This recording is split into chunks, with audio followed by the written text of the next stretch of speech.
Kumusta kayo lahat mga kababayan?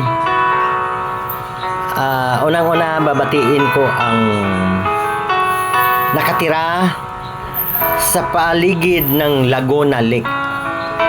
Ibig sabihin Laguna Lake mga kaibigan, malaki po ang nakakasakop nito. Buong probinsya ng Laguna, ng Rizal Province.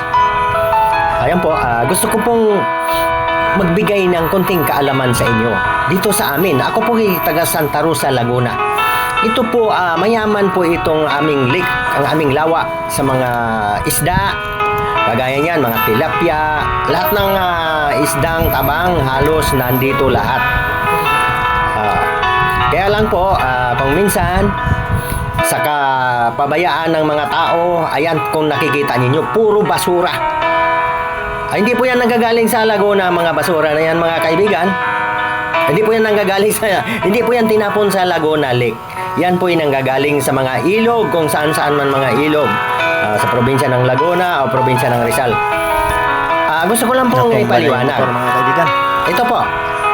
Dito po ito sa Barangay Kaingin. Wala pong kasalanan ang Barangay Kaingin kung sabihin ba natin na may mga basura dito. At talagang, ayun, may natumba pang motor. Nabato. Humingi pa ng tulong sa amin yan at Hindi pa yan. sa kagustuhan na mamasyal kasi dito sa dulo ay natumba po. Ayan. Ibig sabihin mga kaibigan, gusto kong ipaliwanag. Mayroon bang project dito na pang-control sa baha?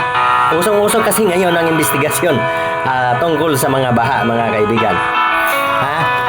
Kung mayroon man mga kaibigan, ay wag po kayong maniniwala. Yon po ay ghost project.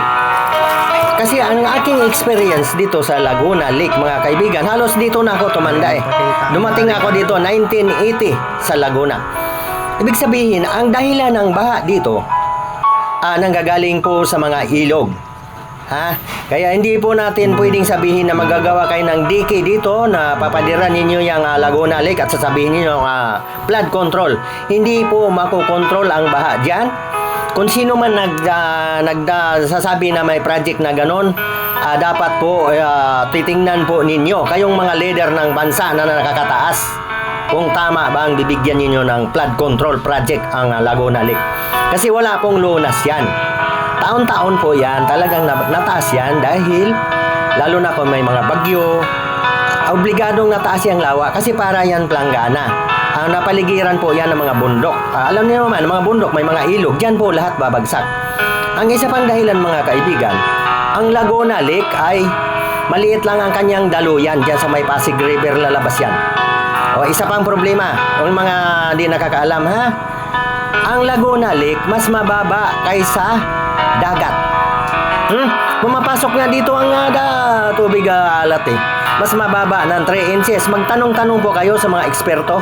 Kaya po pag bumaha po ang Laguna Lake, kung ilang buwan nang aabutin yan kasi mas mababa siya. Hindi siya makakalabas sa dagat. Ayun po ang dahilan ng mga pagbaha dito.